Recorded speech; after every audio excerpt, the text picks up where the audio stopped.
ঢাকায় বিচ্ছিন্ন কয়েকটি জায়গা ছাড়া তেমন কোথাও এখন দীর্ঘ সময় জলাবদ্ধতা থাকে না বলে জানিয়েছেন ঢাকা দক্ষিণ সিটি কর্পোরেশনের মেয়র ব্যারিস্টার শেখ ফজলে নূর তাপস।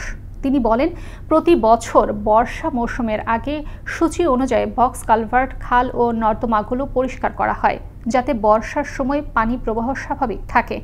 এছাড়া ঢাকা শহরে ব্যাপকভাবে নর্দমা অবকাঠামো উন্নয়নের কাজ অব্যাহত রয়েছে। বুধবার সকালে পান্থকুঞ্জ পার্কের ভেতর পান্থপথ বক্স কালভার্টের পরিচ্ছন্নতা কার্যক্রম পরিদর্শন শেষে সাংবাদিকদের এসব কথা বলেন তিনি।